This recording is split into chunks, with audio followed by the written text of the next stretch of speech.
Hey Credit Warriors, Credit Shifu here. Well, the credit bureau Equifax has reached a $700 million deal with the FTC over the 2017 consumer data breach, in which the personal data of, I think it was over 100 million Americans, was stolen by hackers from Equifax's servers. So things like social security numbers, identities, even some credit card numbers, etc., to a smaller degree, but certainly social security numbers.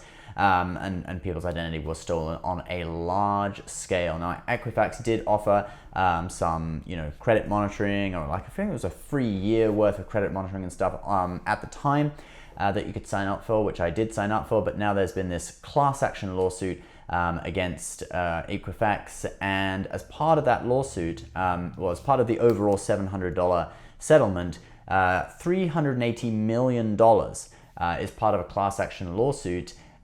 Which is a kind of a consumer restoration fund, basically a fund set up to reimburse people for expenses incurred by this data breach, okay? So a class action lawsuit, just a little definition of that, basically that's a lawsuit on behalf of a class of persons. So if a large number of people have all been affected by the same injustice, a lawyer can sue the company on behalf of that class of person, and you can opt in or opt out. So if you did lose a lot of money and you wanted to pursue your own legal means against Equifax, you could opt out of a class action lawsuit and pursue your own legal case. But for most people, it will make more sense to be part of a class action lawsuit, because then you'll get whatever compensation is offered to that class of person. There's more risk obviously associated with pursuing your own legal case. More on that later. So the FTC has created a website which gives you basically an easy way to see, first of all, if you were affected by this. There's already been a website in the past by Equifax to see if you were affected, but the FTC now has this function as part of their website for dealing with the claims. And then if you were affected, you can claim. So let's jump into that website and we'll show you guys exactly how to do it. So when you click through, and I'll put this website in a pinned comment below this video, don't just randomly search for this online. Do follow the exact URL, because you never know, there could be a copycat website trying to steal your info. But when you click into the website, basically you'll get this screen. So welcome to the Equifax data breach settlement website. And it'll give you the options basically of what you can get in addition to either free credit monitoring or a $125 cash payment. That's what everyone can get who was affected by it. But if you have spent time trying to sort it out, or if you've lost money, there's actually options for even more compensation. We'll talk about that as we go through the process. So rather than clicking file a claim today, I recommend scrolling down the site, and you'll get this: find out if your information was impacted. So if you don't already know that you were impacted, I suggest you click this first to see if you are eligible for compensation. So click through there and you'll get this screen. Check your eligibility, and you just enter your last name and the last 6 digits of your social. Normally it's the last 4 digits. This is the last 6 digits. And then you click submit. All right.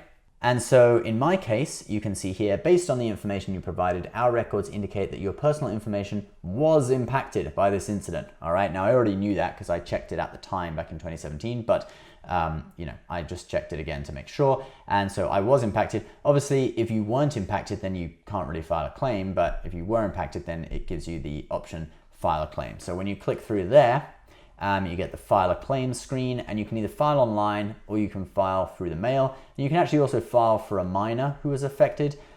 You have to do that through the mail. So anyway, in my case, I'm just filing a claim online. So you click through there, and you then get sort of quick instructions, and you get the options of what you can get. So you can get either 10 years of free credit monitoring, 4 years with all 3 bureaus, and followed by 6 years just with Equifax, so 10 years total.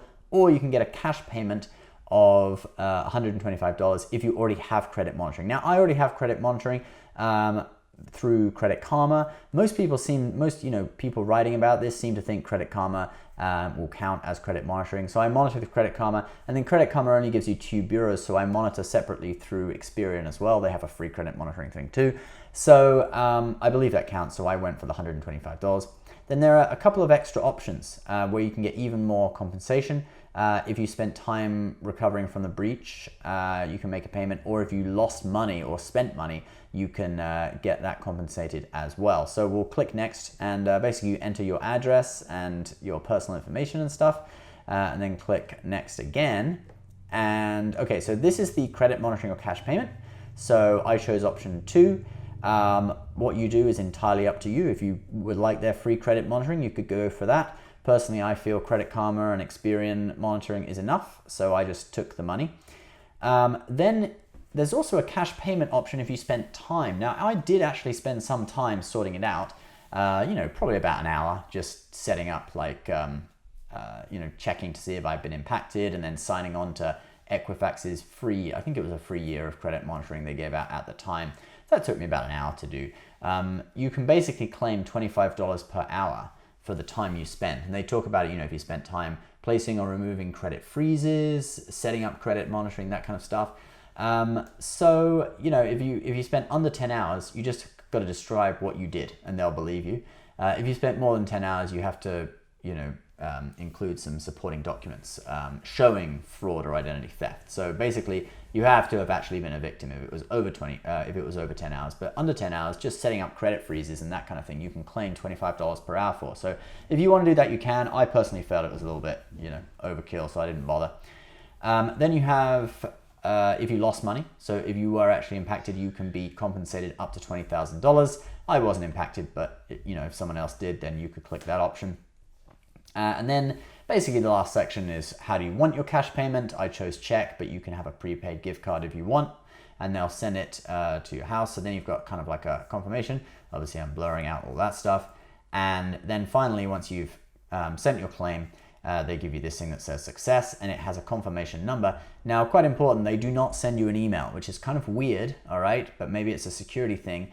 So you need to press print and either print this out or save it as a PDF. I would recommend saving as a PDF. So you just click print, and then there's an option to save the document as a PDF on your computer. So you have it, so you have that number. So that is how to do it, guys. You can get potentially up to $20,625 worth of compensation out of this. That's the most you could get if you had been affected, you spent a lot of time sorting it out, and you had lost tens of thousands of dollars and had $20,000 still not reimbursed.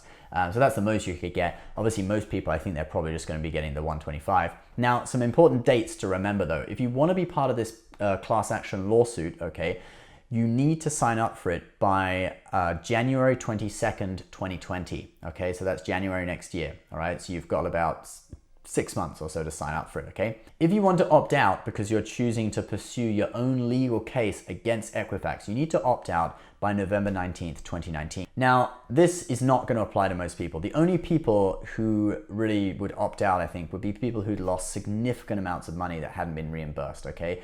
Because obviously, if you're going to pursue your own legal case, then you've got lawyers' fees and everything. There's a lot of risk associated with pursuing your own legal case. Being part of the class action lawsuit is far more straightforward and probably definitely going to be the better option for most people. But obviously, you guys got to make your own decision on that. Now, because of this whole thing, I now am going to post credit security freezes on all 3 credit bureaus. I didn't do this at first in 2017 because I was going through a much more active period of applying for credit cards, etc.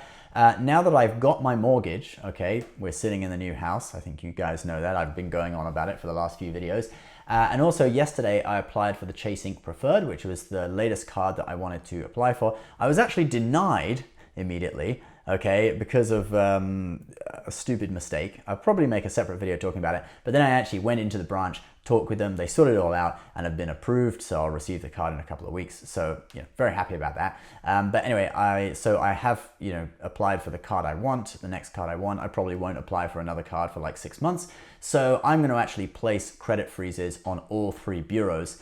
And it's more important to me now to do that, okay, because I own a house. And, when you own a house, people can do things like take out a home equity line of credit against your house, right? Or take out a loan with your house as collateral kind of thing by, if they have access to your credit, to your social security number and your identity, okay? People can do that. But a credit freeze on all 3 bureaus will prevent new hard pulls. So it will, in theory, it should prevent any new loan or credit account being opened with your social security number. Okay, so that's going to prevent things like that. And it's a lot more crucial when you own a big asset that you kind of rely on for your life, like a house, okay? If I just had credit cards, I definitely wouldn't place as much importance on it, although I'd still consider it. So we did do a video about how to freeze your credit for free with all 3 credit bureaus, and it is for free now. A law came in, I think it was last year, last summer, a law came in that basically made it free. Okay, by law it's now free to freeze your credit. So I'll put that video on the end of this video if you guys are interested in freezing your credit.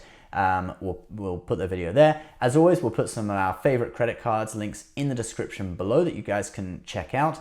And we'll also put the link to the website for filing a claim against Equifax and getting that $125 or however much compensation you want, or the free credit monitoring services in a pinned comment below. You guys can click on that and go through and have a look, see what you can do and get compensated. Once again, thanks for watching, guys. Please subscribe if you're new for new credit card tips and tricks almost every day, and we'll see you next time. Bye-bye.